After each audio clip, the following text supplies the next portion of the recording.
All right, welcome in. We're having fun tonight. Is a Cowboys Super Bowl in 2025. Mission impossible.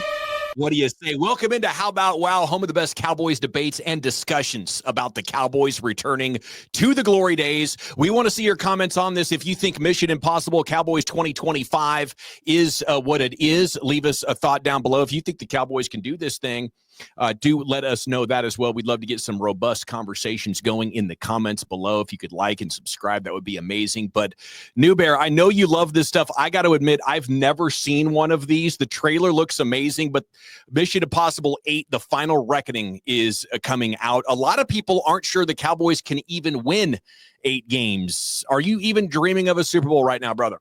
First of all, can I just say that I'm a little bit sad. First of all, I don't believe this is going to be the last one. I will be extremely sad if it is, because if they made 50 of these, I would just be waiting for 51. We love Mission Impossible at House Lesniewski. The question, is it impossible?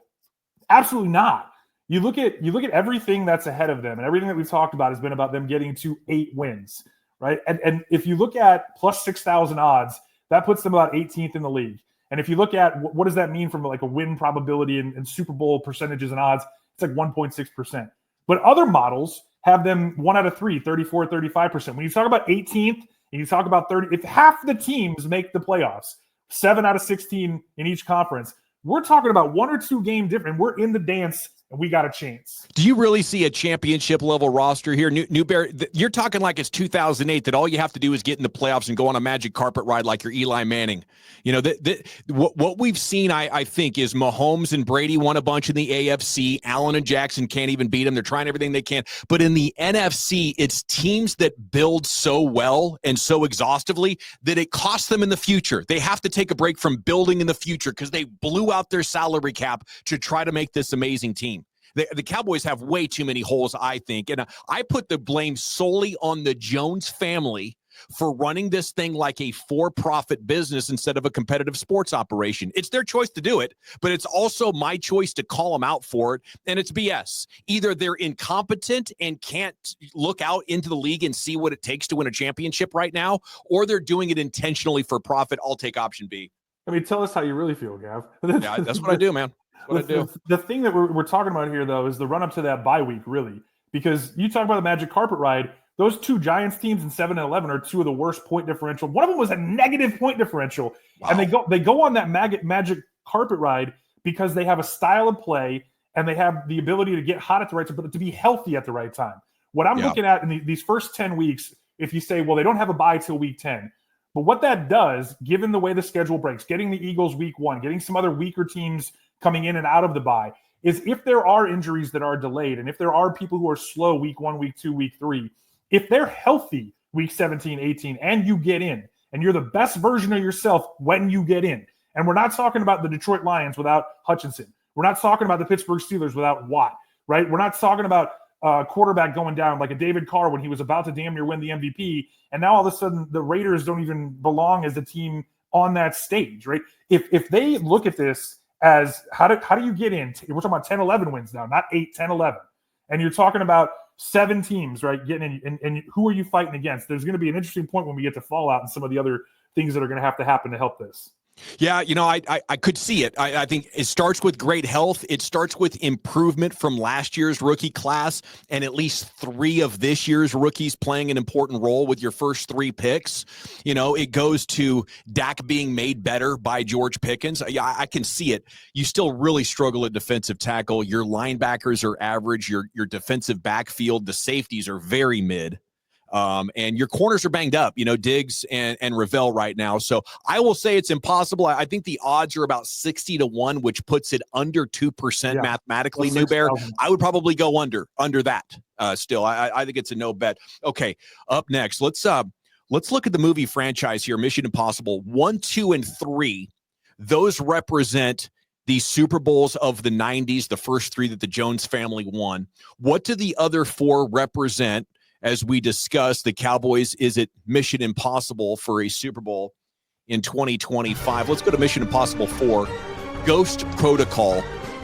That represented by the unknown of this coaching staff, New Bear. What are the chances that Clayton Adams, the new OC, Connor Riley, the new offensive line coach, we got an up-close personal view of what Clayton Adams did to the Cowboys in 2023. I think it was the second game of the season, but that was very impressive what James Conner and Kyler Murray did.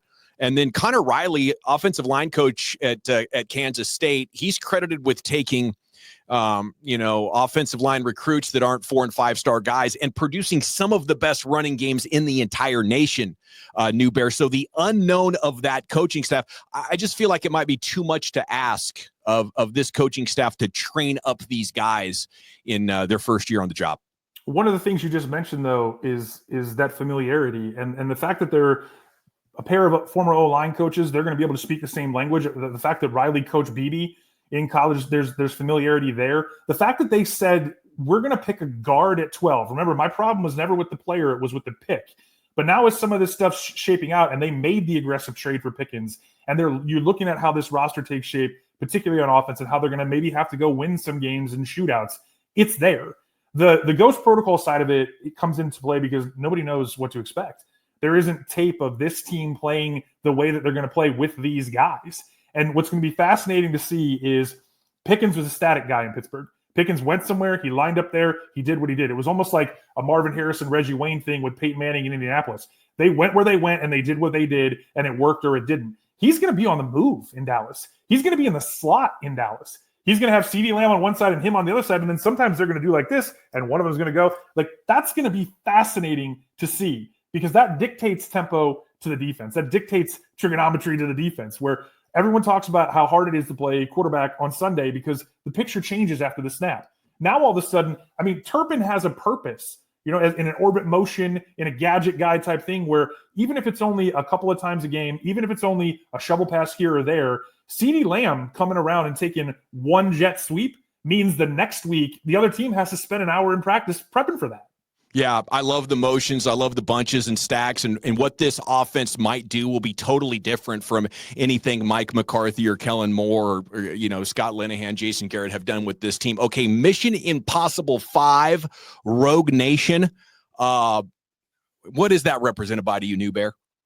Yeah, this is the other side of the coin with GP. This is the thing that anybody and everybody here in Pittsburgh and anybody in Dallas could be on eggshells about, is that he cannot go rogue. He cannot be grabbing DBs by the face mask and yanking them around if CD's having a day or Jake Ferguson's having a day, because he's serving as a decoy that week. That's the one big what if in this scenario.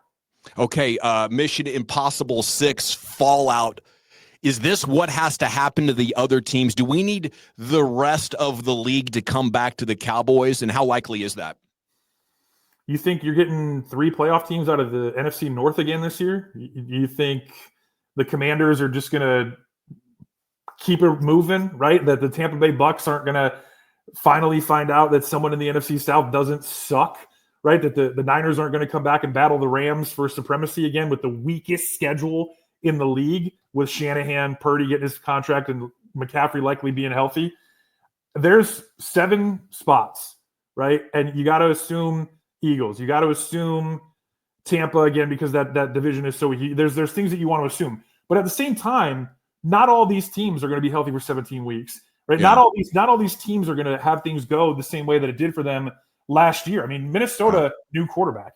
The Eagles are in an odd year, and in an odd year, odd things happen between Nick Sirianni and A.J. Brown, right? So, well, I think Detroit's on a mission, and they're going to load up and go for it. And if they stay healthy, I don't see how this Cowboys team can catch them unless you have another key set of injuries for the Lions. For the Eagles, I think it's possible. They turned over their coaching staff. They lost 5, either starters or high rotational players on defense. I think the Rams might be nasty if Matt Stafford stays healthy. You're looking at Jared Verse and how that defense was coming together last year. But I do think it's worth noting that even if that happens on the AFC side, you would still need Jackson, Mahomes, and Allen, I think, to be all 3 of them compromised. Burrow. Oh yeah, and Burrow. My bad. And Burrow, if they can get a defense together there in Cincinnati, But sit with me for a second. The Bears are going to be better. We believe that, right? They went 1-5 in the division last year, and everyone wants to talk about how bad they were and Caleb Williams and all the sacks. The Packers also went 1-5 in the division and made the playoffs. They were 10-1 against the rest of that's not happening again. Yeah, no, that's a good point. You know, you do need these teams to come back to you if you're even going to be able to win enough games to make the playoffs. And then Mission Impossible 7, Dead Reckoning.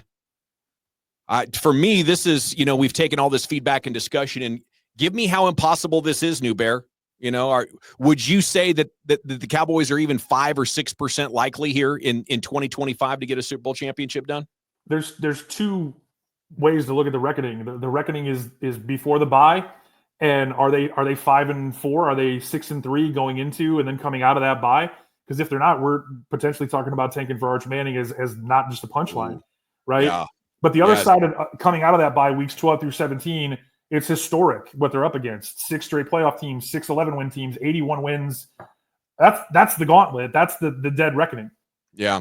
No, I love it. And, you know, they did tank in week 18 this year. They sat out a bunch of guys. If you are 3-6 at the bye, and Arch Manning is starting to hint that maybe he is going to come out because he's going to be the number 1 overall pick. And you kind of look at the Cowboys saying, boy, if you guys had the number 1 overall pick, you have to at least consider this. You know, going back to the Jones family, they do a lot of things that prevents this team from winning the Super Bowl. Not embracing the tank when you are bad is one of the absolute worst things you can do. I mean, there was eight teams in the NFC that won 10 games. The Seahawks went 10-7, didn't make the playoffs last year, right? So you're going to need 9, 10, 11 to get in. And what that means is you've got to be sitting at 9 or 10, 8 at the minimum going into that week 18 game with the Giants, who you're going to presume that whole staff's gone. You're going to presume the Giants are going to be bad. And that week 18 game could potentially be a win and in for the playoffs. All right, final topic here in our Cowboy Impossible show. Here with you. How about wow? Who's Tom Cruise on this team? I know Dak ain't going out there doing stunts.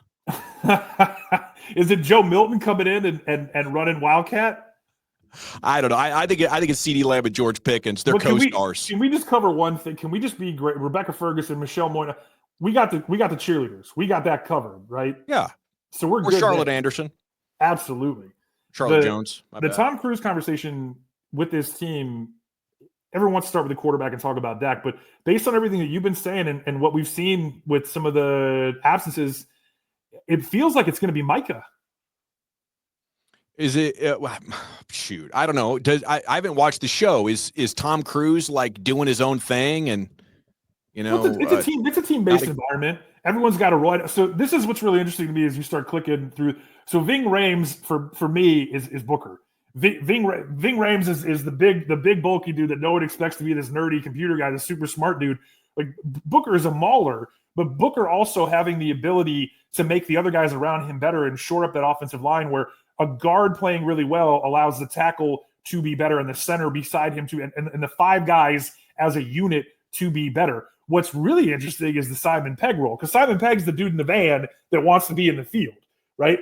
So what I'm really excited to see is it Javonte Williams, Jaden Blue? Who in this backfield is the guy who goes from being in the van to being out there running around doing missions with Tom Cruise? I love it. If you made it this far and you like New Bear or me, like the video, please. We would love it. Get written words and more at howaboutwow.com.